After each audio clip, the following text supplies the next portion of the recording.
Hey, welcome to EPN. My name is Victor Lucas, and we bring you the latest in everything cool every single day. Thank you so much for joining us. My pal Kratos is here, and we've got a very special episode of EP Live, which is really a huge congratulations to our friends at Sony Santa Monica.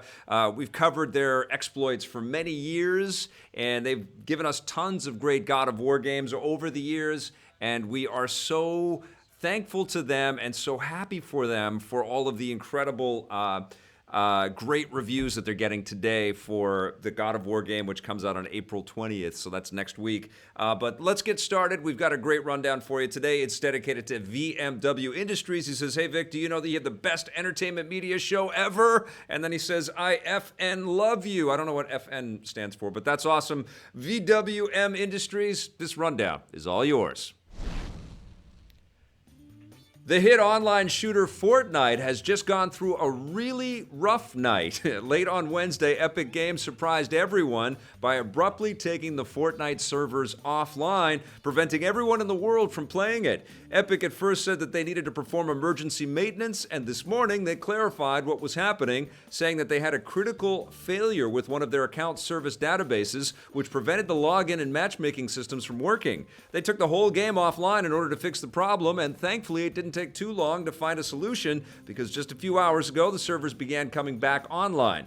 Epic still hasn't said what caused the database failure in the first place, so it's unclear if this is just a routine technical problem or something more serious like an attack from hackers. And yeah, when you're that high profile, I did a recent search on YouTube to see what the trending gaming videos were, and almost all of them were Fortnite now, man. This game has taken over the world. So when you're that big, you're a huge target for people that want to do really shitty things. And, hopefully, hopefully they've got a lot of great security systems in place. I know they do. I mean, Epic has a lot of money coming in and has made tons of money over the great work that they've done over the years. But that game must be so attractive for scumbags out there. So hopefully they're doing a lot to protect it.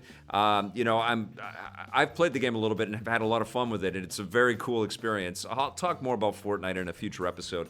But yeah, a big bummer. Also an opportunity for other people that are working on Battle Royale games out there as well, though. When Fortnite goes down and then people go, well, what am I going to play? They're going to play something else out there. Yeah, but it sounds like everything is back up and running, and millions of new YouTube videos are being made about Fortnite as we speak. All right, a massive scandal is shaking up the world of competitive arcade gaming. Donkey Kong world champion Billy Mitchell, who starred in the 2007 documentary The King of Kong, has been stripped of his title after allegedly cheating to earn it in the first place. Mitchell was the first player in the world to score more than 1 million points in the game, but now, according to the arcade high score tracking company Twin Galaxies, Mitchell secretly earned that high score while using a Donkey Kong emulator and not an original arcade machine as required by the rules. This means that Billy Mitchell's King of Kong adversary, Steve Wiebe, is now officially the first person to break the 1 million point high score, and now would be a good time to make a King of Kong sequel. If you haven't seen that incredible documentary, King of Kong, do yourself a favor and find it and watch it. Billy Mitchell is quite a character. We've had him on EP. I've never interviewed him myself personally, at least I don't think I have. But he definitely comes off as an abrasive guy. He definitely comes off as a little bit sort of self-serving and boastful and prideful. I don't know if he's an asshole, but this sounds pretty crappy, and it does sound like karma if he was cheating and knowingly knew that he was breaking the rules to get this thing. And karma, if you were an awful person out there in the world, let me tell you, as someone who's lived a couple of years, karma does come back. And so if that's what's happened, and it sounds like that is exactly what's happened, I think I just have to express my congratulations to Steve Wiebe, who was amazing in that King of Kong documentary. And Blake, who wrote this script, is absolutely right. We do need to see a sequel to this movie, and to catch up with Billy Mitchell and get him on record. Interesting. All right, well, we may have seen the last of Jason Bourne on the big screen, but that doesn't mean he can't sneak back onto the small screen. A TV series based on the Super Spy franchise is on the way. According to The Hollywood Reporter, the NBC Universal and their subsidiary, the USA Network, have ordered a pilot episode for a Bourne TV show, with Heroes creator Tim Kring serving as executive producer. The series will focus on the film's secretive Treadstone program, which created Jason Bourne and other super spies, although it's unclear if Bourne himself will appear. The most recent movie, 2016's Jason Bourne, underperformed at the box office. Boy, that was bad. Casting the future of the film franchise in doubt, but that doesn't mean it can't see a new life on television. No word yet on when the show might get premiere if it gets picked up. Now, this is a good idea on the surface, because the Jason Bourne movies have been pretty incredible. Doug Liman's is the best, for the record, and by the way, in my opinion anyways. That was the very first one. Doug Liman is such an underrated director. He also did Edge of Tomorrow and Swingers and Go. A really great, diverse lineup of titles out there. I think Mr. and Mrs. Smith is his as well. But he did a terrific job sort of creating the universe of Jason Bourne, and then there were good movies as well. I didn't mind the Jeremy Renner one either, but so much of it is kind of like a shadow or a reflection or a deja vu moment of stuff we saw in the very first movie over and over again, and that was exactly what was wrong with the last Jason Bourne movie. It just felt like parody. So if they do make this show, which I would be excited about, I like super spies, I like secret spy program ideas, if they make it, they gotta go in a completely different direction. We need to know these characters as real individuals and as people, and we need to be surprised. That's the biggest thing. They can't just be beating up people with magazines. You know what I'm saying? So we'll see if this comes together. Now, Bungie has come up with a new way to bring players back to Destiny 2. They've announced that the game's second paid expansion, Warmind, will launch May 8th on all platforms, and they're making one big change this time around. You won't have to actually buy the DLC in order to have access to its new multiplayer maps. The maps will be available for everyone as part of the regular map rotation, which means players won't be separated between those who have the maps and those who don't. This is in direct response to the controversial reception of the last paid expansion, Curse of Osiris, which did force players to buy the DLC in order to access the maps, fragmenting the community. You'll still need to buy the new DLC to use the new maps in custom matches, and you'll also need to buy it in order to access the new story missions, weapons, and gear. Destiny 2 has seen several other problems since launch, notably complaints about a lack of gameplay variety and changes made to the progression system.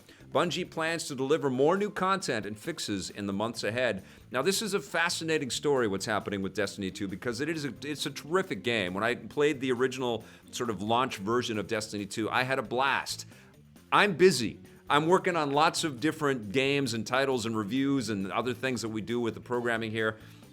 So I don't have time to just keep playing for hundreds and hundreds of hours, but a lot of people are invested in these games forever. They just play them for a long time, and that lack of diversity after the fact seems to be something that gets hammered again and again and again. It's so difficult to do end game content in a really satisfying way, and we've seen that with The Division. We've seen that with lots of MMOs. We've seen that with this title and its prequel and the original game.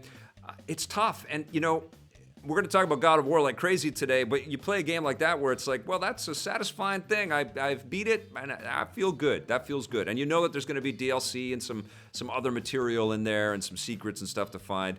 But I don't know, man. Sometimes I feel like the video game industry, with its pursuit of having these eternal products, is doing itself a bit of harm and a bit of disservice. Like, is this a good move for people that love Destiny to hate Destiny? And this is the thing that Bungie is straddling with. Now, I am talking about millions of players and millions of dollars. This is a massive franchise, and Bungie and Activision know what they're doing with all of this stuff. But it hurts my heart a little bit to hear people hate on this game, because I know that the team have really worked their butts off to build something really lovely and fun. And I had a blast with it when I had time for it. It breaks my heart that the people that are lifers and just want to play every night with their pals are starting to get a little bored with it or a little pissed off with the devs or whatever. But this stuff ain't easy. Endgame content ain't easy, and sometimes I wish that we could kind of shift our focus from everything being games as service to being much more resolute on delivering games with endings and terrific endings like the one that's in God of War, which I can't tell you about. I'm not going to spoil anything about it. We are going to talk about the brand new God of War today. We posted the review when the embargo lifted, and thank you to everybody that's watched that. We are going to be taking a look at some very cool classic content about God of War and discussing about as much as we can, taking your questions. I'm going to be playing some God of War. But first up, let's take a look at this day in Everything Cool.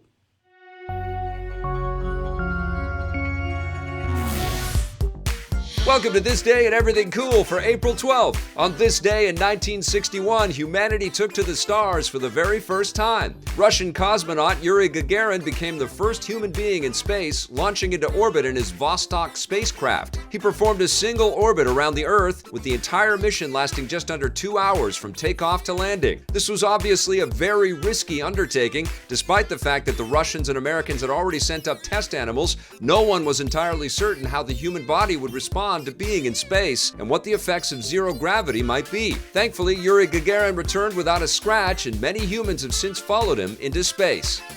Speaking of which, on April 12, 1981, NASA began shuttling people from place to place. The first space shuttle mission took off, with the Space Shuttle Columbia blasting off for her maiden voyage. The Space Shuttle program began a few years earlier with the test shuttle Enterprise, but Columbia was the first to actually go into space.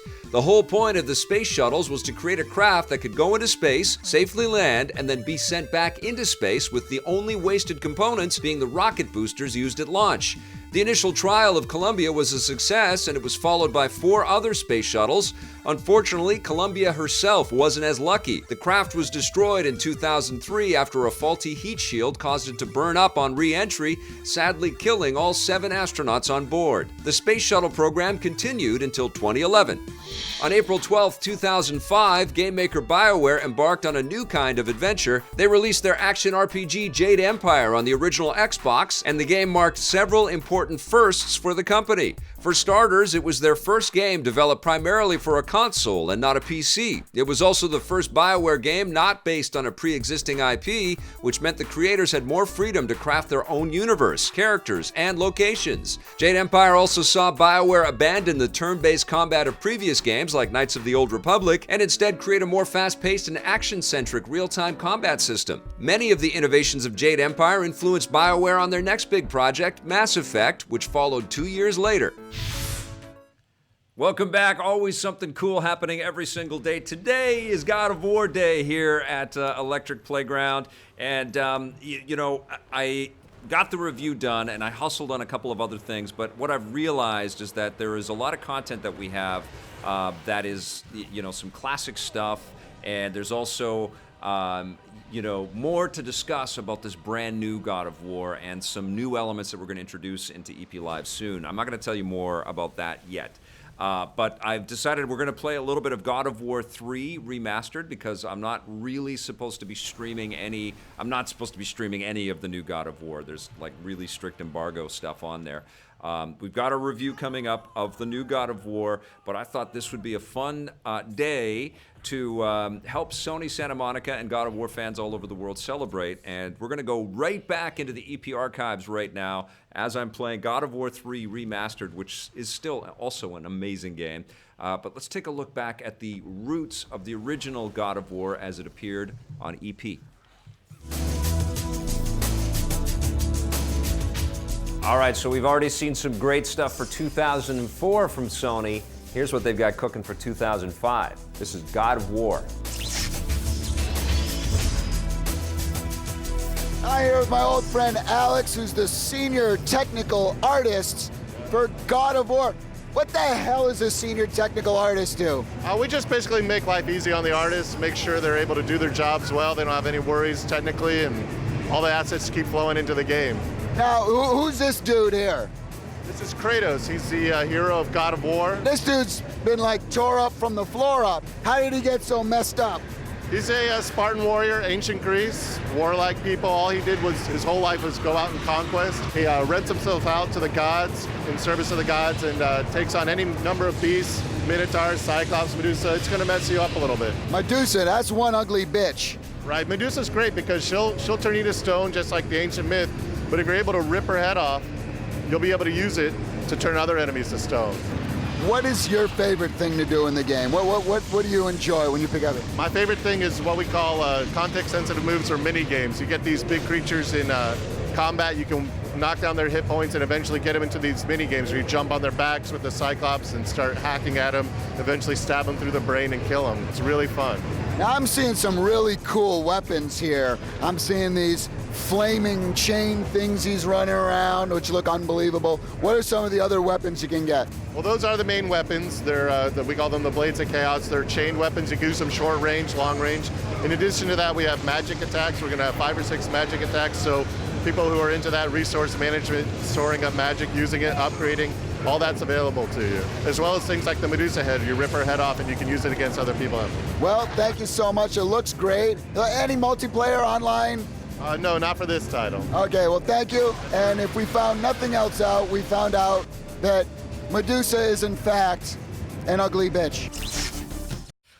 Man, we got away with a lot of stuff when we were starting out with EP. That was like, what, 2004.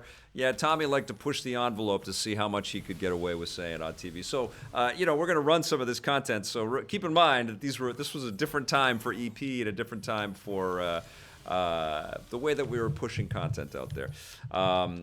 And it's just amazing. It's blowing me away. I'm playing God of War 3 Remastered. It's also so cool and so fun. This giant horse crab thing just iced me to death. But that seems like the perfect time to go to our review of the original God of War. All right, we are back, and we've made it to Mount Olympus because we are talking about God of War. That's this right. Is one of the coolest and biggest PlayStation 2 games I've ever played. It's from Sony. What'd you think of this one? This was one of my most anticipated titles last year at E3. Yes, it was. This did not disappoint. Not only is it a really fun action-adventure style game, but they do a whole bunch of unique things. Case in point, once you grab a guy, there's a bunch of different ways to kill him. Pulling them apart's my favorite. This is one of the most violent games that has appeared on the PlayStation 2, but it's not an incredibly gratuitous, mindless, thoughtless kind of just hack and slash kind of gore He's fest. the God of War. And what really is cool is that the whole game is framed around all of these ancient Greek gods and mythology, and you actually, as Kratos, the main character, you actually get to earn the powers of these ancient Greek gods, like Zeus's fireballs, and you get Poseidon's trident and Medusa's stone attack. So there is a little bit of an RPG style sort of, leveling up element in there as well. My favorite sort of addition that happens is right near the beginning of the game where you actually rip off Medusa's head and you get the ability to turn your enemies into stone. Unbelievable. And then you can hack them and they crumble into little rock bits and pieces. It's such an incredible effect. Not only do they have naked girls in this game. It's a very mature rated game. But you can have sex with them, and better yet, they've made a mini game out of it. 2 at a time. He's not lying. Naked girls in the game, and you can have sex with them. But it doesn't feel like this super gratuitous crap of like Leisure Suit Larry and all that stuff. Hey, it fits into this watch what you say summer about Leisure Suit blockbuster Larry. experience. Let me ask you a question. Yeah.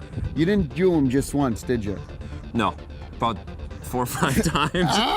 But it's embedded. And it gives you power, too. Exactly. It gives it's a you power energy. up, so you want to see if you get more power. Power up. Doosh. Yes. What else is cool, too, is that the bosses that you fight in this thing are incredible. Oh, my God.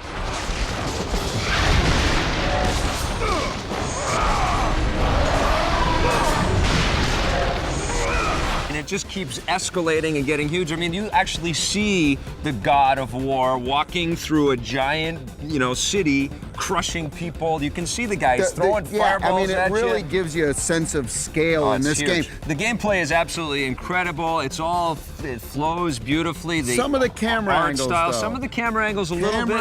And the other thing that bugged me too is that there's a lot of the same types of bad guys popping up, and you're fighting the same things over and over again. So it does get a little bit repetitive. Why couldn't they have the camera control on the right analog stick, though? Well, you know why? I guess because they use that to get out of the way. That's your dodge. Yes, the music is outstanding and it's very Lots interactive. of vocal chanting. It's incredible. All of the gameplay sort of action feels very tight, very solid. There are some puzzle-solving elements, some straight-up action-adventure things to take care of. This is one of Sony's best games. It's one of the best games you can pick up for the PS2. So what are you going to give God of War? I'm giving it a 9.5. 9.5 from me, too. On the positive side, the graphics and the audio are unbelievable. The gameplay is really easy to pick up and have fun with right away. And we love the side mini games they've kind of built right into the gameplay. On the negative side, you do end up fighting a lot of the same baddies over and over again. And even though the automatic camera is very good, we wish we had a little bit of control as well. All right, the huge games continue. Right after this, we've got Splinter Cell Chaos Theory. Don't go away.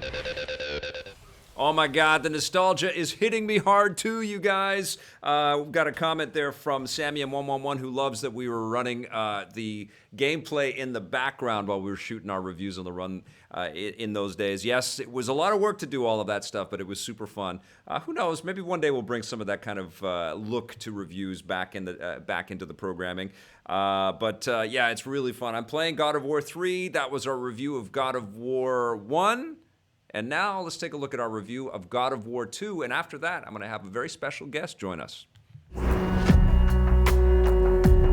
God of War 2. Yep. And oh my God, is this game fantastic. It's from the people at Santa Monica Studios, Sony's Santa Monica Studios for the PS2. Yep. Play a game like this and you go, why do I need a PlayStation 3? Right. Why do we need next generation? Imagine what God of War 3 is going to look like on the PlayStation 3. I know, 3, and people have Imagine to take that first leap on the Because software, but they made the right choice They sticking did. with the PS2. They did because people forget that there's 120 whatever million forget about PlayStation sales. 2s out there. They know how to tweak this Lots machine. of people are still using PlayStation 2, and this is the title that cannot be missed over anything else. Unbelievable. I mean, this game, the look, the graphics in this game look better than most Xbox games. They look better than us. They look better than us. Yep. They look just as good as a PlayStation 3 and Wii games. I know. mean, it's unbelievable. I know. It's a fixed camera. I mean, the computer takes control of the camera, so maybe it's not opening up and showing you every single part of the world. But that's a very smart thing for these guys to do because the camera AI is intelligent. Yes. It follows Kratos perfectly. Yes. You never feel like you need to control the camera. Correct. And they've added extra kinds of abilities. Kratos was a kick-ass dude in the original God of War. Now he can do cool things like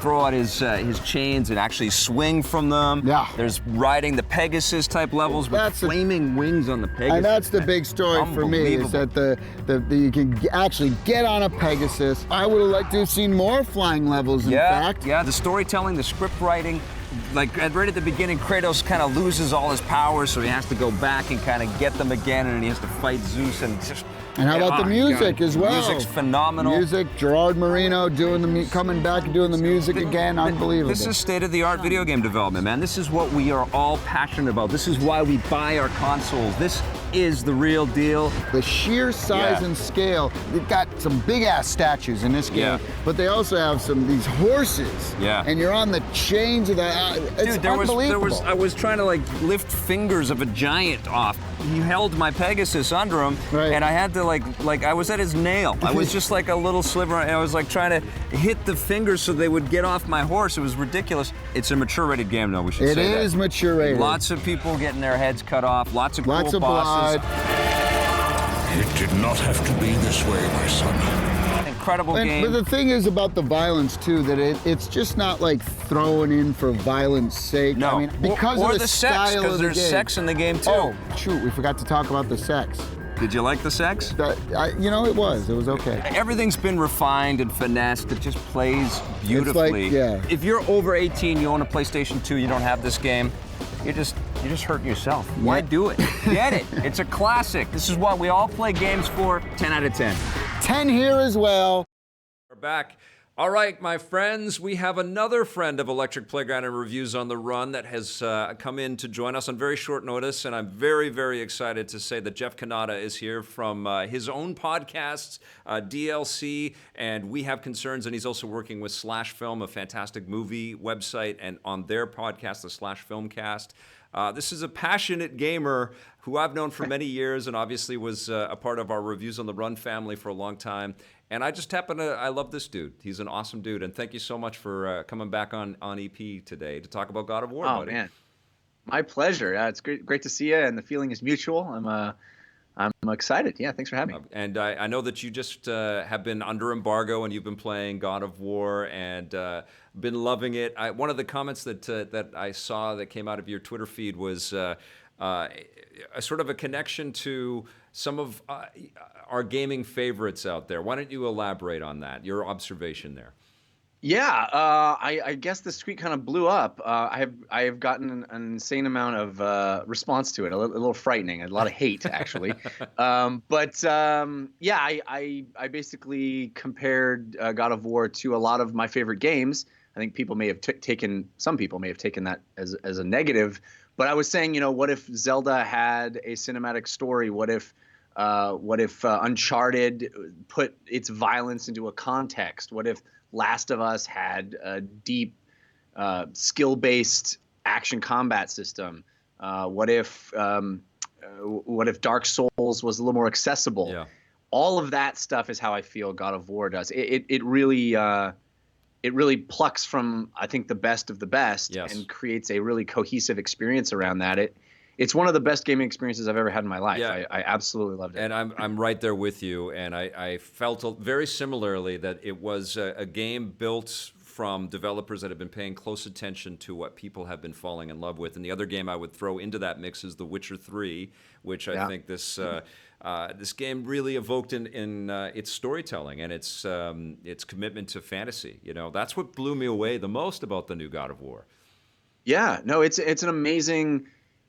You start the game. I won't have any spoilers, so there's that. But you start the game, and it really does feel like this very linear, Uncharted style game, and that's really cool. It does it really well. The way the camera moves in this game, everything is one shot. There are no cuts, which is absolutely, I think, an achievement in and of itself, Absolutely, and yeah. something that you feel as you're playing it. It feels special. It feels interesting.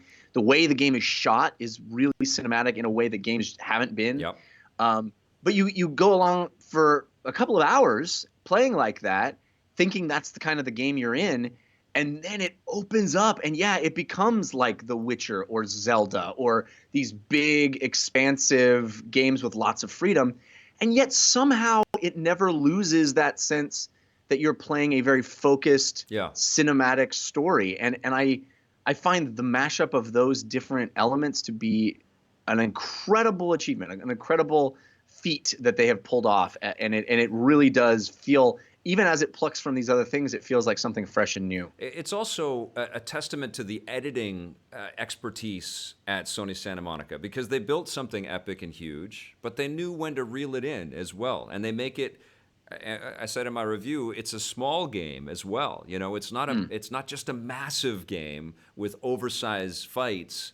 There's a minimalism about it that's really wonderful, because the encounters that you have matter. They mean something. Yeah.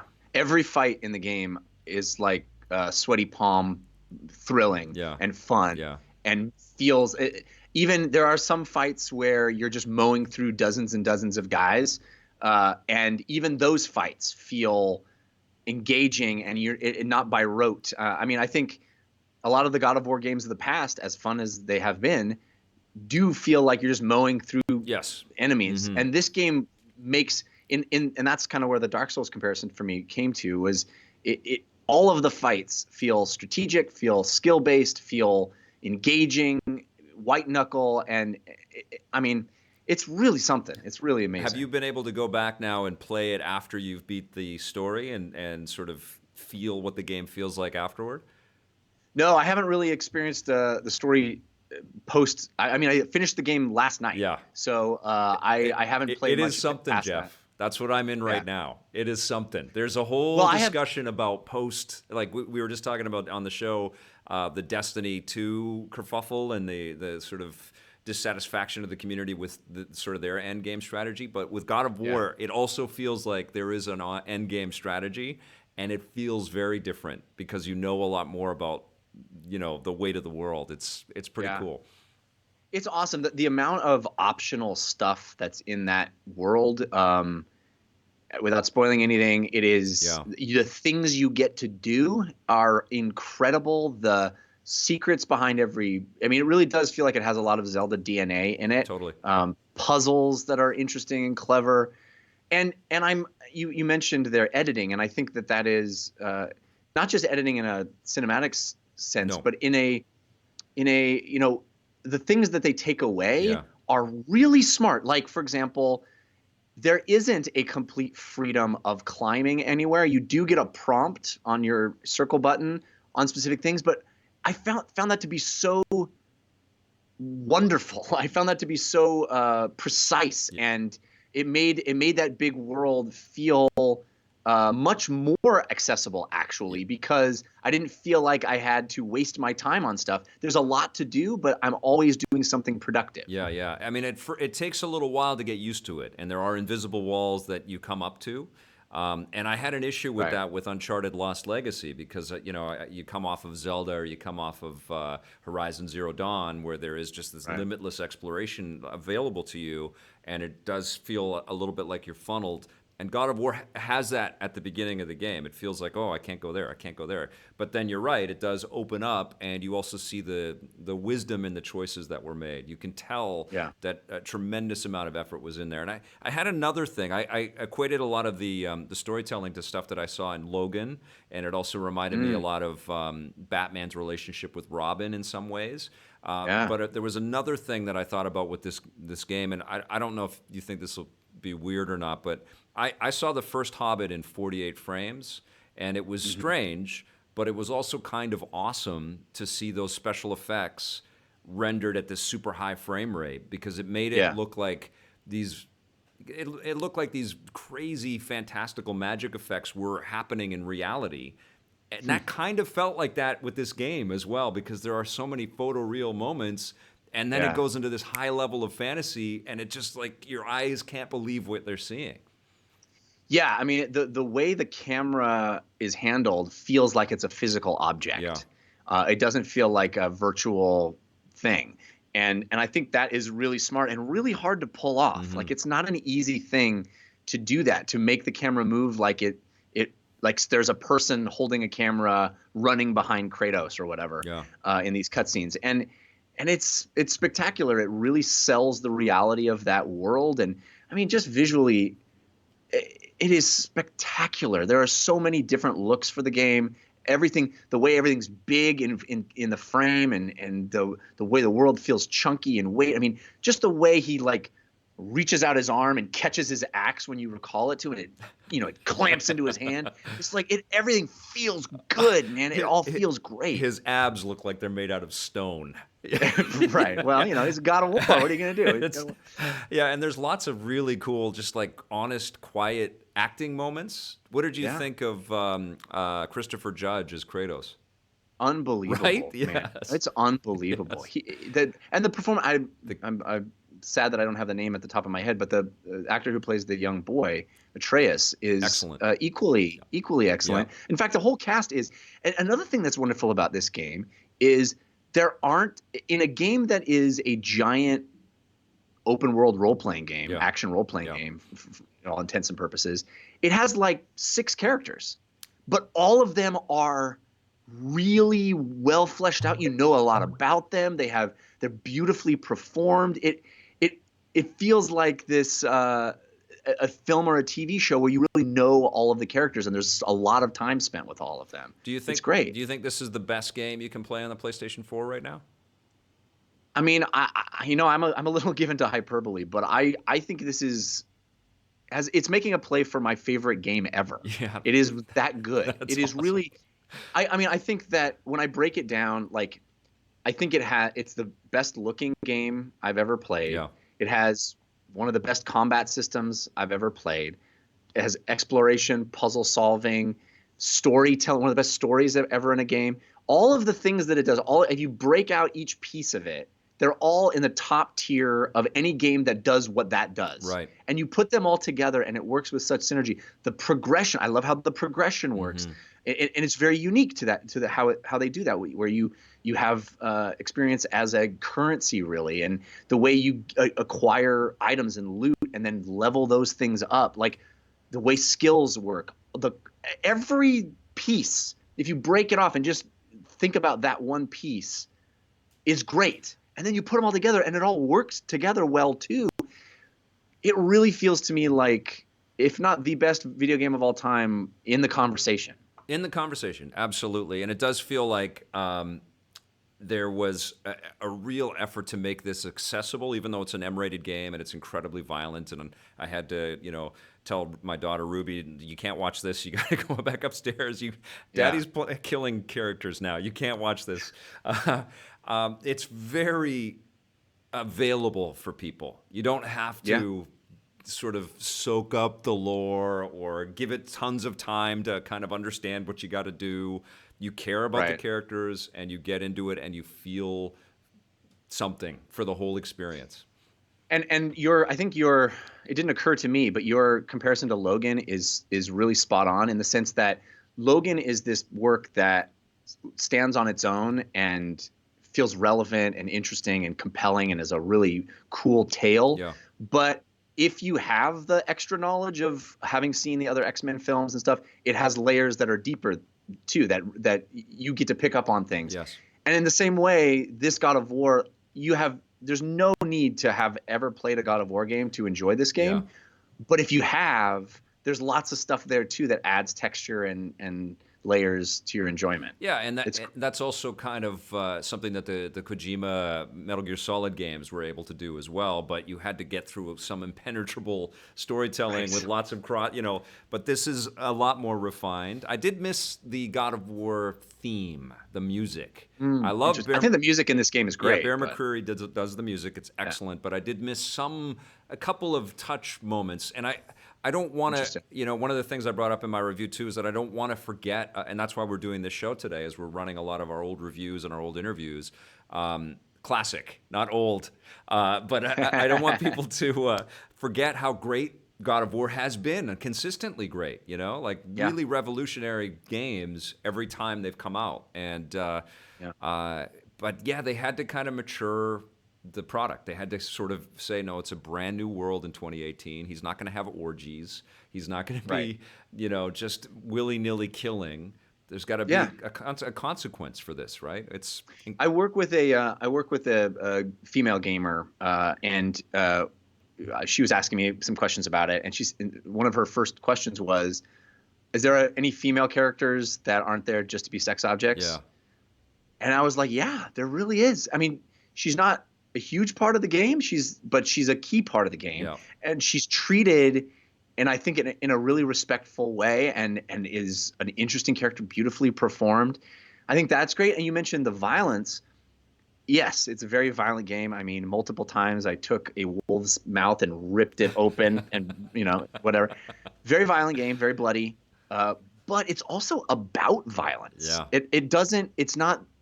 It's not just there because it's a video game. It is also commenting on violence. And I find that to be, one of the things I brought up in that tweet that you mentioned is sort of the problem I've always had with the Uncharted games. I love Uncharted. I love those games. Yeah. But there's this point where you have to go, and then I'm going to murder 400 people, and then I'm also going to care because Nate Drake. Right in line with you on that, Jeff. And I feel like that game really deserves to juice into the mature sort of category, that series, and it will mean so much more. I am right in line with you. You can't just be destroying all of these characters and there not be any sort of consequence with that. I totally am right there with you. And I think God of War manages to make that not dissonant, right? It manages to make that part of the core theme that it's talking about is like, what do you teach to this boy? What kind of violence do you teach? And is there a line? And what kind of person are you? And are you making him into? And even in a broader sense of the culture, like what I think the game, it really embraces that and deals with it head on, and it's to that game's credit. And I think, as you say, it is a very much an indication of being a more mature kind of video game. Yeah. It's wonderful. Dude, it's great to have you on this show. And I want to do this again, and we can catch up on all kinds of stuff that you're working on, because I know you don't do just the audio podcasts. Those keep you busy, but you also have all kinds of acting work, and you've always got something really cool going on. But, yeah. Dude, you are, Thanks, man. You are a terrific communicator and a great source of information and passion in this business, and it's always wonderful to have you on the show. Thank you. The feeling is mutual, Vic. I'm always have a great time chatting with you, and I'm so glad to see you doing what you're doing. It's awesome. Dude, we'll see you at E3, and you know what? I'll have you on before then, okay? And I'll give you a little bit more notice than, are you available this afternoon? But well, it worked out. I'm glad it worked out. Me too. Me too. Everybody, give it up for Jeff Cannata, and make sure you check out DLC We Have Concerns and his work on the Slash Film podcast. Take it easy, brother. Thank you. Thanks for watching, or thanks for being here. See you soon. Pleasure. Okay, bye-bye. Bye. All right, Blake, what are we running to next, my friend? Okay, we've got, not only did God of War rock on the PlayStation 2 and then eventually onto the PlayStation 3, which I've been playing a little bit of right now, but there was also a couple of fantastic PSP games. Let's take a look at that. Welcome back. As the PS2 has been slowly winding down, the biggest highlights have been the incredible God of War games. And Sony's finally ready to take the series on the road with God of War, Chains of Olympus for the PSP.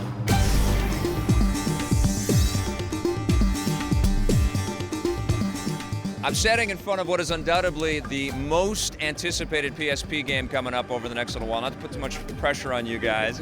How does this fit in the whole God of War sequence here?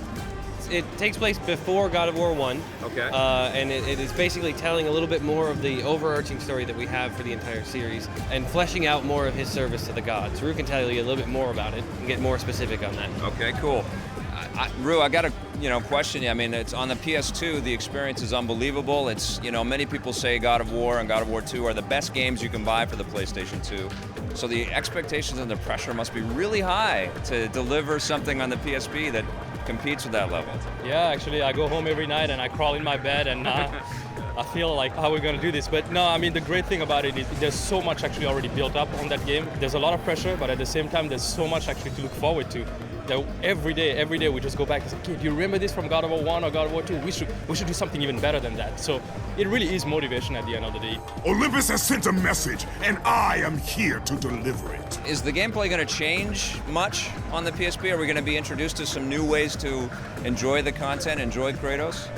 We're going to give you a new take on some of the things actually that you've seen in the other games. Yeah. For example, just like you had new weapons in the past games, that's also something we're going to explore in our game. So yes, we're going to give you something new, but we really want to give the player the God of War experience. Something that everybody's got to come to love at this point. So. Now, the PlayStation 2 game obviously has a lot of speed, lots of amazing chain combos. The action is frantic and it's ceaseless. It never stops. Is the PSP game going to deliver that same kind of adrenaline pumping action? Absolutely. Yeah. Absolutely. That's the one way that I can tell you. Like we are going to give the player the same experience and hopefully more of what they've already experienced with the other two games. You guys going to do all the kick-ass behind-the-scenes stuff that you've been doing on the PS2 game as well? Actually, yeah. We're going to try as hard as we can to get the crew over and take a look at the studios and the madness that goes on every single day over there. Right on. Well, I'm a fan of Ready at Dawn. I'm a fan of what you guys are doing in Santa Monica. Keep up the good work. Thanks a lot. Can't wait for God of War on the PSP, guys. Thanks. Right on. Always great to talk with Rue and Cory Barlog. Cory Barlog obviously is the creative director at Sony Santa Monica and is directly involved in the new God of War. And Rue at Ready at Dawn, they've been making some killer VR experiences. I forget the name of the damn game right now. I've got so many Kratos moments in my head, but they made an Oculus Rift exclusive last year at Ready at Dawn, which is great. I played Kratos games and God of War games on everything. I remember playing it on one of those chocolate bar Sony phones. There was a mobile game. They probably made a couple of them. They were really fun. It doesn't matter where you get to play God of War, it seems. There are always good experiences to be had. But here is our review of the game that I'm actually playing right now when it was on the PlayStation 3. It is God of War 3 with Scott and I. Hey, welcome back to our All Kratos All the Time special episode of Reviews on the Run. Can we do this every day? I would love to talk about this game every day. Now let's talk a little bit more about God of War 3 because you've played it and I've played it and we have our own thoughts about and listen, we don't want to suggest that our opinion is the only opinion that you should listen to. Stephen Raju gave a fantastic review on the game, but we couldn't stop talking about it, and so we said let's do something special in the show for a special game. Night talking about and playing the game a lot at our slumber party instead of the other games that we could have been playing because it's God of War 3. It's God of War 3. What did you think? I thought it was awesome. It's incredible, isn't it? I don't think it gets off to quite the high caliber start of the first two. It's hard to top themselves. It is, and we said that when we played God of War 2. I know the entire industry was like, well, that was amazing. How do you top the Hydra battle? How is that even possible? It's a pretty conservative sequel, and I wish they would have at least tried to evolve it a little bit more. I agree, but I also think that was a brilliant decision. I think this probably is the best looking PS3 game I've seen. It looks amazing. I mean, it's better looking than Uncharted 2, which is unbelievable to say so soon afterward. The combat controls and getting the combo stuff, all of that stuff is way more fluid this time. I felt really disappointed by some of the boss encounters. I felt like I've seen some better boss encounters even in Darksiders or in Bayonetta. Those games really upped the ante. It's awesome. Yes. Make no mistake. But I feel like my feeling about the game echoes Steve's feeling, and that's my God of War tank is full. I don't need any more God of War. Well, I think Sony's feeling the same thing. I did feel though that I plowed through this game quicker than I did God of War 1 or God of War 2. This one felt kind of consistently. I was getting through each of the different puzzles and each of the different combat situations at a pace that was a little bit faster of a clip. And I think what they were trying to do with this one, because it's on a new platform, they wanted to make it an easier game to get into for the noobs out there. What would you give it? I would give God of War an 8.5. 9.5 for me. Doesn't get quite the 10. What about games out there that have been influenced by God of War? One of my favorite games of the year so far, Bayonetta. Yes. Sexy. It's influenced by it and it pokes fun at it. I think Darksiders was also out this year. There's also the Devil May Cry series, which predated the first God of War, but then you could see the later iterations of the game also taking cues from the God of War series. Yes. I think the Prince of Persia games kind of influenced God of War, but then there was a bit of a role reversal there. We do run on walls in this one. Obviously Dante's Inferno is getting ripped to shreds for how much it emulates all of the mechanics from God of War. This is one of those back to the drawing board type games for developers. It was like when Super Mario 64 first came out, everybody saw this game and they just had to scrap whatever project they were working on, and this game had that same kind of effect on the industry. I think we should toast Kratos, and we should toast the achievement of God of War 3. Sony Santa Monica, you guys. Sony Santa Monica. You kick so much ass, it's ridiculous. Yeah, we were kind of spot on, I think, with some of that observation there, that it was time for the Kratos franchise, God of War franchise, to kind of mature a little bit. That's exactly what God of War 4 did. I got a great question, or God of War, the recent new God of War. I got a question from Burton Pierre about my initial impressions of God of War on the PlayStation 2. Just thought it was a phenomenal sort of distillation of lots of great game design concepts out there. A lot of what Jeff Cannata just sort of touched on with the new God of War. The original God of War was also kind of an amalgamation of things like Devil May Cry and, some of these flashier Japanese-developed action-adventure titles out there, fused with some awesome platforming and great puzzle solving and a blatant attempt to kind of push the boundaries of what they could put into an M-rated game, with sex scenes and just lots of, grotesque violence, which made it incredibly fun. And you had a mischievous smile on your face when you were doing all of this stuff. It was very revolutionary for its time. Wonderful game experience. I think it was refined quite a bit with the second game, God of War 2. One of the things that's always been a part of the God of War franchise, you guys remember the Linda Hunt narrated sort of animated bits that told the story and the deep history. There has always been that love of mythology and history and trying to kind of create a sense of reality for this fantastical universe that we were entering in. And I really appreciated that with all of the God of War games, including our new one. So yeah, interesting to reflect on that, but also, I think it's important to not dismiss the previous work, This is a business of like, let's just jump on all the new and that's all that matters. and we see the classic stuff constantly just being forgotten or sort of pushed aside in favor of whatever is hot and whatever is new. But some great work in some of those classic games. I got a question about the suits. What was up with the suits on our old Reviews on the Run set? We wanted to kind of go for a Man from U.N.C.L.E. kind of vibe. We wanted to class it up a little bit. This was when Reviews was going daily, and we knew that we were going to be seen in a lot more homes. We did our deal with Rogers and City TV, and we knew that it was going to be a nightly thing. We were expanding out to reviewing movies and lots of other content. So we wanted to kind of dress it up a little bit, and not just be so comfortable, and also make it look a little different from the Electric Playground kind of vibe. I think it stands as a nice time capsule for when we produce that show, and I think when and if we are ever going to kind of create a sense of that kind of daily Reviews on the Run type content with extra hosts and stuff. Still something that I'm working on. I don't know if it's going to happen, but if we do, it would be time to refresh the whole thing, all of the graphics and the sets and all of that stuff. But it's fun. It's fun. I have fond memories of that, and it's fun for me to look back on the way that we produced all of that stuff. But anyways, we have been building to an epic crescendo. This is for this whole show is for Sony Santa Monica, and to celebrate the release of the new God of War and the reviews that it has been getting. And around the world and across the board, people are flipping out for the brand new God of War, including me. Let's take a look at my review.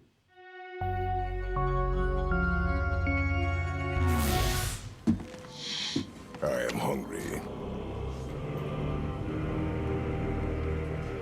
Feed us. The moment it hit me that Sony Santa Monica's brand new reboot of God of War was a little overwhelming for my pea-sized brain was after I'd beaten the game and started to re-explore some of the areas that I missed the first time through.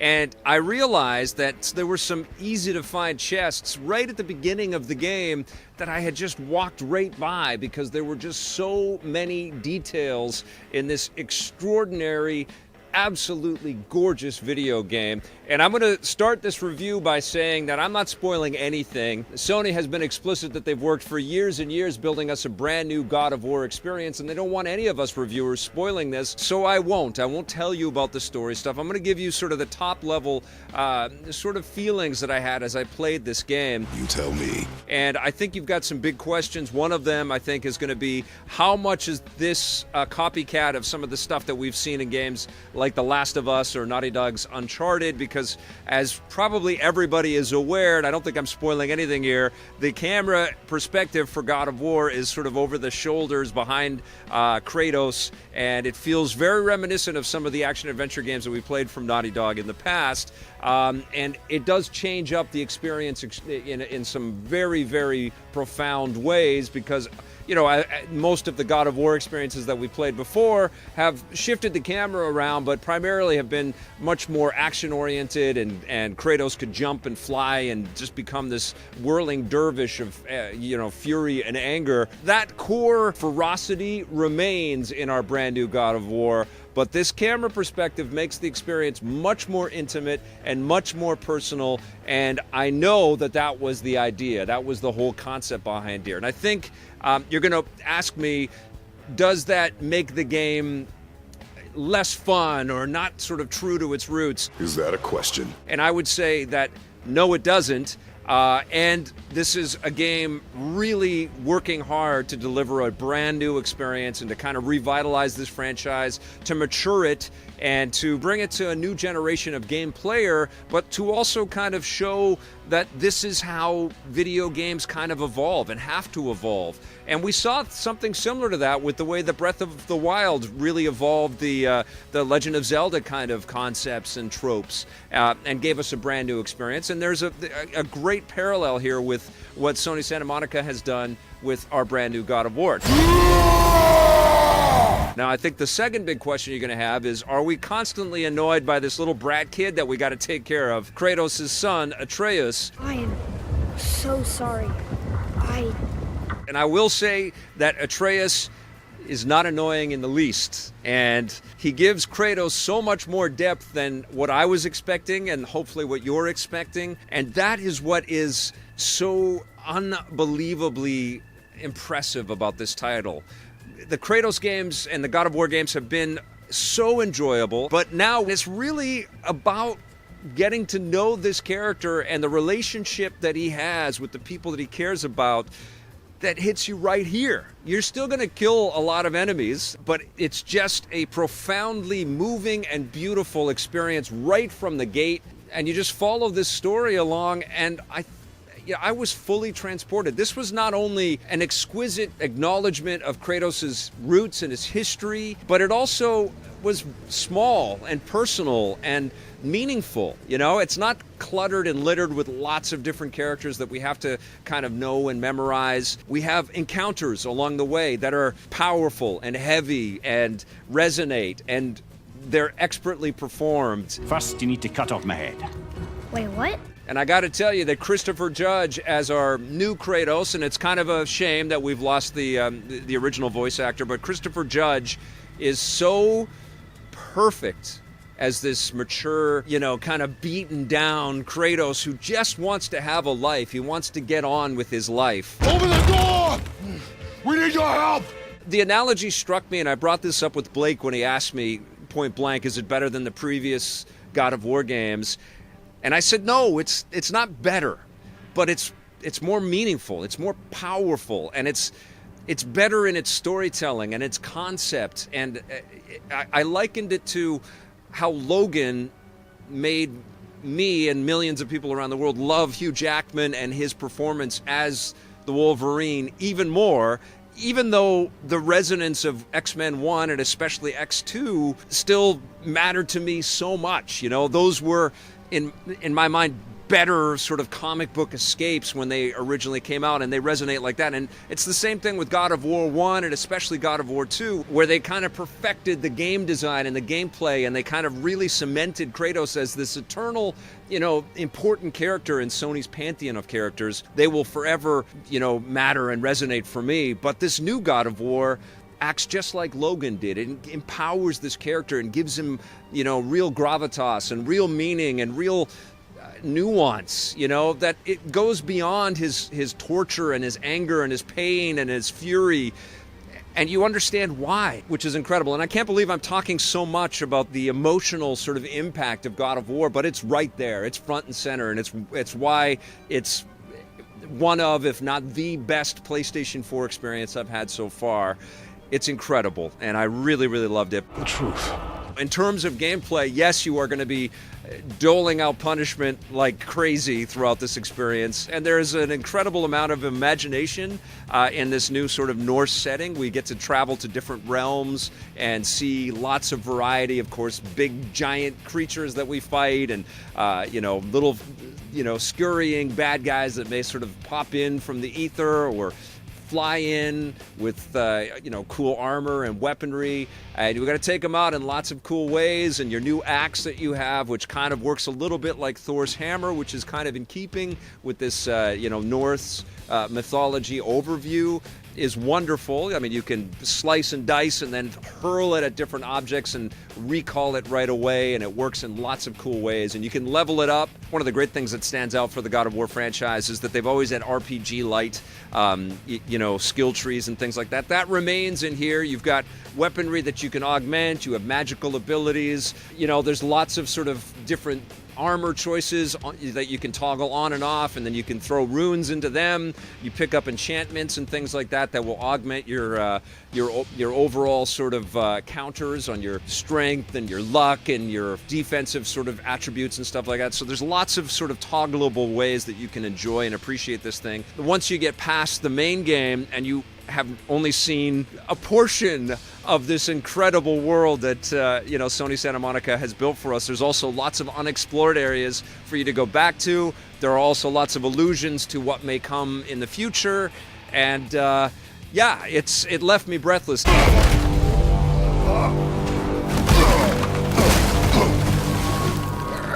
The last thing that I will say about this game is that, I review a million things throughout the year, every year, and I have for many years.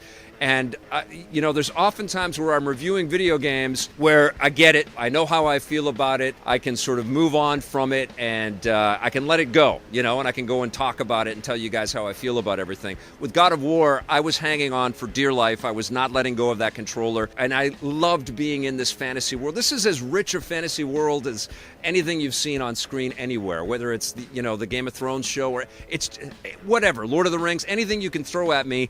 I loved being in this new world that was developed for this new God of War as much as anything else out there, and I did not want to let it go. So apologies to my wife and my daughter. When this came in, basically time stopped. And the world stopped, and I had to just devote my life to this game because that's the kind of hook and hold it has. It is exceptional, and you know, right now I can't think of a game that has given me more pleasure on the PlayStation 4 since it's launched than this title. And I definitely need to ruminate and reflect and replay and, you know, try out some of the other difficulty levels. I'm not done talking about God of War, but yeah, this is an astounding work of creativity and an important part of our video game industry forever. And hats off to Cory Barlog and the Sony Santa Monica team. You've done it again in an extraordinary way. God of War gets a 10 out of 10 from me. Yeah, you are dead on, Clayton Blair. It's a super early review. Blade Blur says 8 more days. The game does not come out until April 20th, so that's next Friday. So it's a week and a day. But as you can tell from my review and from many, many others, it is insanely good. And I am playing a little bit of God of War 3, the Remastered edition, which came out for the PlayStation 4. We had planned to try playing some of the early God of War games, but HDCP is a pain in the ass. And so we've decided to stream some of this terrific game. And I'm struck already. I'm playing the game right now, and I'm struck already. Like, sometimes it gets confusing about where exactly you're supposed to go. Now, I'm playing this without any audio cues or anything like that, so I can't hear it. Okay, there's me swinging my my blades of chaos, as a matter of fact. And these things are amazing. And he's also got the Icarus wing, so he can double jump and fly and all that stuff. Lots of great abilities in this game. I've already been fighting this giant titan. And everybody give it up for Blake Siefkin. He's joining us. So we're going to put 15 minutes on the clock here and play some, let's do some Let's Play and chat. Okay. And Blake will go through. It's a single-player game, so you can sort of just jump in and... And once again, audio, let me know, especially when noise starts happening. Yeah. Because I've adjusted the levels for this, but when enemies start showing up and you fight people, it might be totally different. Might get super loud. Okay, so I don't know where to go. I don't know what I'm supposed to do here. I'm double jumping. But if anybody's got questions that I can answer while I try to figure stuff out. Yes. Adrian Leon says, Vic, do you remember Kratos in Mortal Kombat for the PS3? Oh, yeah, I love that, man. Kratos is such a special, unique character. You know, that's something, I think David Jaffe was the first to kind of, shout out to David Jaffe. I think he is sort of credited as one of the forefathers of Kratos and the God of War franchise. Did an amazing job with leading the original team. Yeah, he worked on 2 as well, I think, right? I think what happened is, if I watch some of the behind-the-scenes stuff, and they're always fascinating in these games because they're so epic in every sense of the word. But I watched the making of 1, and like 1 nearly killed him, so he left, I think. And then Cory Barlog stepped in for sort of being the creative director on 2, on God of War 2, and then he left. And then this one, I think, is Stig. I forget his last name, but Stig is now at, oh, God, the Titanfall team. Stig Larsson? Is that who you're talking Something like that, yeah. He's at Respawn? Yeah, he's at Respawn working on the Star Wars game that they were doing for EA. So it's very interesting. And then Cory went off, as we've discovered through conversations with him, he went off and worked with George Miller, the director of Mad Max, on some movie stuff, but also there was some game initiative stuff in there as well. I don't think Cory worked on, maybe he consulted on the Mad Max game that the Avalanche team built for Warner Brothers. Yeah. But then Sony said, look, come back. We want to revitalize Cory Barlog, or we want to revitalize God of War. I think you have to get up to that book, Vic. Up to the book up here. Yeah. So I've been double. Can you not just jump up that Oh, maybe I have to. Oh, there it is. There you go. Thank you. You just got to Laura Croft your way up there. I got to read. Yes. Okay. A couple of other people are pointing out that Kratos was in Soul Calibur game on the PSP. That's right. And he was in Hot Shots Golf, one of the Hot Shots Golf games. That's right. And I think he was in Little Big Planet. They had some Kratos skins. Yes, they did. Which is very appropriate for a kid's game. It's hard not to love this guy. It's hard to, not love this guy because he is amazing. His fury is funny, but not funny in the new game. I have a question about another iconic... Here we go. Let us know about the audio. This is where the audios might be too loud, so let me know. Okay. I have a question here about another popular video game character, Vic. Yeah. Samian111 says, Vic, what are your thoughts on Sam Fisher giving a nod to Metal Gear Solid Snake retiring in the new Wildlands Splinter Cell DLC? I honestly, I have not seen that yet. I have. And I want to download Wildlands and load all that stuff up again. I think I'm going to be doing that. I'll fill you in. Okay. There's a cutscene where Sam Fisher is standing there talking, and he mentions, like, I've been doing this a long time, and blah, blah, blah. There's not too many other people who can do what I do, and he mentions some guy with a bandana. Okay. And it's clear that he's talking about Solid Snake. That's fantastic. So it's a veiled reference. Yeah, there has been some back and forth between the franchises over the years, and Kojima famously worked with Jade actually on putting some Assassin's Creed stuff into Metal Gear and vice versa. Jade who, Vic?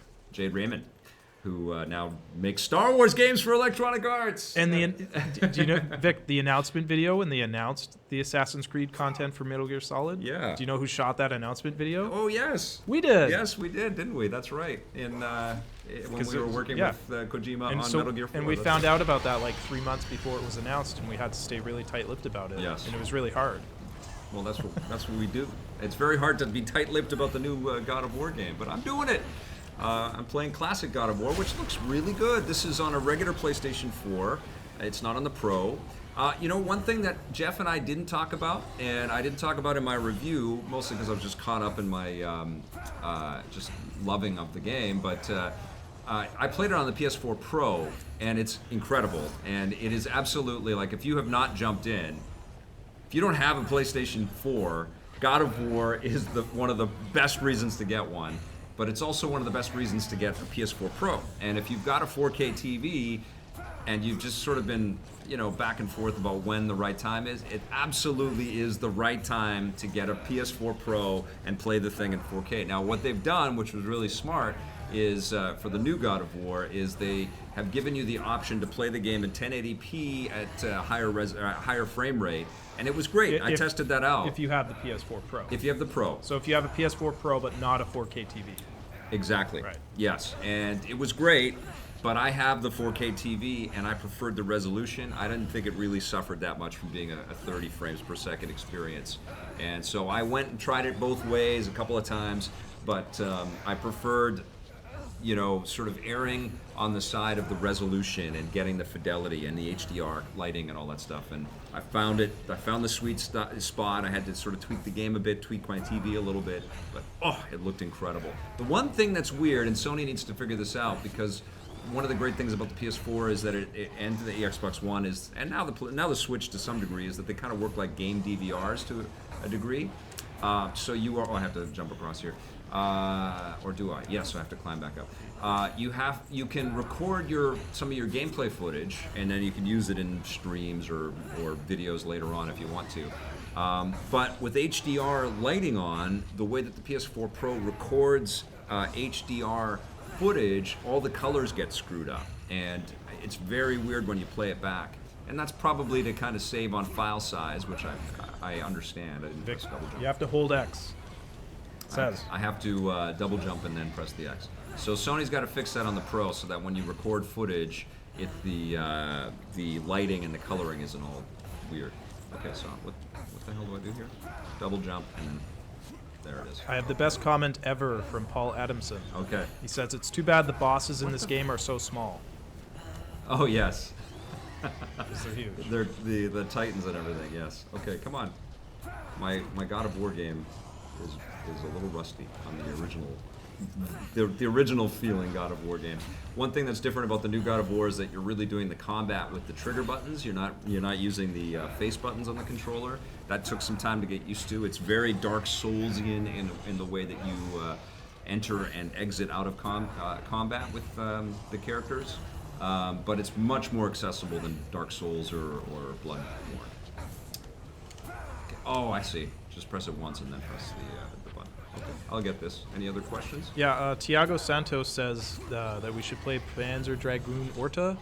I think, yeah, he recommends, or this person recommends that a lot. Yes. It's a question of getting a console that will run it, that will work with our it's setup. backwards compatible with the Xbox One. Oh, That's okay. one of the new ones that they just announced. So then we should play it sometime. We will get it, yes. I definitely want to do a backwards compatible special about the Xbox One and the Xbox One X. Okay, concentrate, Vic. Yes, but I'm trying to get do this. Okay, so nail this hold, jump. After double jumping to glide. Okay, so you got this. I believe in you. There it is. There you go. Go, go, go. I did it. Yay! Yeah, it's hard to perform well and think and talk to the camera, and you know what I'm saying. Enough complaining. It is very difficult. All right, here we go. Okay, I'm looking for comments. People send me comments. Boom. Send me those comments. Or we could just play. If you guys just want to see a little God of War 3. It's been a long time since I played this beautiful game. Ryan Landis says, comment, I'm looking forward to Grandpa Kratos on the PS5. Maybe he'll have a magic walker. I honestly, you know, this will probably be a little bit incendiary of a comment, but I honestly, when I was playing God of War 5, or God of War, I got the sense that, yeah, the PS5 could be happening soon. And I don't know if that's such a bad thing, because automatically that would put the Pro in as the base PS4, and if they drop the price substantially, that's going to be a very attractive machine, and there's certainly tons of great games for it. But you know, they usually start releasing the best games for a machine at the tail end of its lifespan. You know, and of course we've got you know, The Last of Us 2 coming and stuff like that.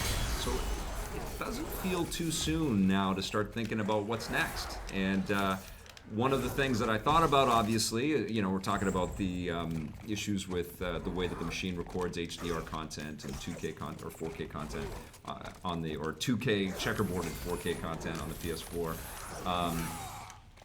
It would be pretty sweet to be able to play a game like God of War in 4K at 60 frames per second and be able to record tons of that video on the built-in game PVR of a new machine, because nothing that Sony's got out right now can do that. But you can start to see, you know, the fidelity kind of leaps and the performance kind of leaps that we might start to see in the PS5. Yeah, the PS5 will probably have a remastered version of the new God of War on it, right? So, just like this got remastered for the PS4. I mean, I wouldn't be shocked. I wouldn't be shocked if Sony announces the PS5 this year. I wouldn't be shocked. I think it will be. It'll either be this year or next year. Well, this year I think is soon, and it would piss a lot of new adapters of the PS4 Pro off that they would have a new machine, because I also expect that the PS5 will play PlayStation 4 games. But these games are getting so good, and they're looking so good that, you know, a 4K, a true 4K kind of push on this new inevitable hardware makes a lot of sense. You know, like, I would love to play a 60 frames per second God of War on a PS5, and I would love that for the new Last of Us and Detroit Become Human and Spider-Man, you know. But I know that that's kind of pushing it, because a lot of people are still new to 4K and new to the PS4 Pro. But PlayStation 4 has been out for a long time now. It's been out for 4 years, right? It came out in 2013? I don't know, 5 years. 2013 it came out. Did it launch in 2013? Yeah, we're coming up on year 5. It's time.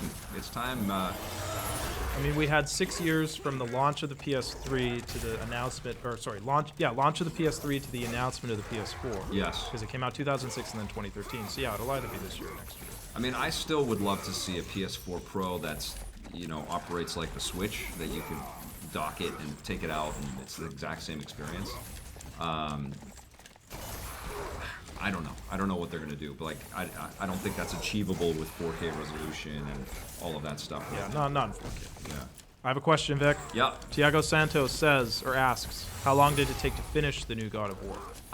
To beat the story, it took me about 25 hours-ish. I don't really want to kind of... that's me, you know. And I did a pretty good job at finding a lot of the secrets, but there were tons left that I didn't. And then there are new secrets that happen once you beat the story part of the experience. And there are also areas that you can kind of replay, and I really don't want to reveal too much, but it's a lengthy, you know, full meal deal type of experience. I will say, and you were asking me this about, is it better than Zelda? I don't like it better than The Legend of Zelda Breath of the Wild. That's still my favorite game of all time. And mostly because of the unbelievable freedoms that are available to me. I did enjoy it based on what I've played to this date and my experience with God of War. I did enjoy my experience with God of War more than I enjoyed my experience with Horizon Zero Dawn. I like the world more and the mythology and the storytelling more, and the way that the game plays more than Horizon Zero Dawn. You're dead. But I still have a really big, and you guys know this, I have a huge fondness for the Arkham games. I loved Arkham Knight. I know a lot of people have issues with the Batmobile, but I freaking loved being Batman and driving that car around, and all of the impressive, amazing stories that were in that game. I need to play that again, because now I've played God of War, but I still have terrific memories of playing Arkham Knight on the PlayStation 4. But as I said in my review, God of War feels like it's right at the top of my favorite experiences on PlayStation. Like PlayStation 4 or any PlayStation? Any PlayStation, but definitely on the PlayStation 4. Okay. I have a question here from Thomas Pena. Is the reveal song from God of War at E3 2016 in the actual game? Oh, I can't. Do you remember that song? I don't remember. I think it is. I think that's when they revealed that Bear McCreary was the composer. It's when they announced the game. Yes. Remember? And they had an overture where like a live orchestra played the song before they started showing the game. Yeah, I love the classic God of War music though, and I did kind of miss it in the new game, as I talked about with. There's probably echoes that I didn't really pick up on, some music cues and things like that, but it's definitely a new sounding game, both in the voice work and in the music work, which is a good thing, you know, like. You got to mix it up, and it would actually be interesting to see Naughty Dog do something similar with Uncharted whenever they bring that back, you know, to make it feel very different. And you know, who knows what they're going to do, because they really tied it to Nolan North and his work on as Drake. And if they are going to, then nothing's announced, but when and if they bring back Uncharted, are they going to make it a Nolan North Drake, or are they going to go younger, or are they going to go he's an old guy and, you know, maybe there's other family members involved? Yeah, I think Nolan North could still do it. Yeah, yes, for sure. Oh, come on, this centaur is kicking my ass. You gotta kill the horse guy. Come on! Oh, I messed up that the quick time event at the end. Okay, circle, Are there circle. quick time events in the new one, Vic? Yes. There are, yeah. I don't know how I feel about that. Oh, come on! Get him. Kill that horseman. There we go. Nice. Now you just need your son to come in and... I got it. Oh God, you got his guts. Oh, Nice. I think we're going to end it at intestines. That's a good today. place to end it. Thank you, everybody, for joining Thanks me. for coming, everyone. And thank you very much to Jeff Cannata, our special guest today on our God of War special. Hope you had fun on our trip down memory lane talking about God of War for this full episode. Thank you, everybody that tuned in live. And I see you out there, Doy Owen and Wesley West and Ryan Landis and Jordan Cunningham and Adrian Leon and Clayton Blair and Blade Blur and Paul Adamson. There's lots of you guys out there. Thank you so much. LWA40X Batusai at Darkstorm CH007. Thank you all for joining us live, and thank you very much for watching this as an archive. It's very cool to see your comments after the fact as well, and we really appreciate all of your support. Remember, we've got tons of content for you to check out. Thank you for your kind comments and your helpful criticisms. We really appreciate it. Check out the other material that we've been making. If you dig it, hit subscribe, that little bell, and if you're so inclined, that sponsorship button too. We'll see you tomorrow.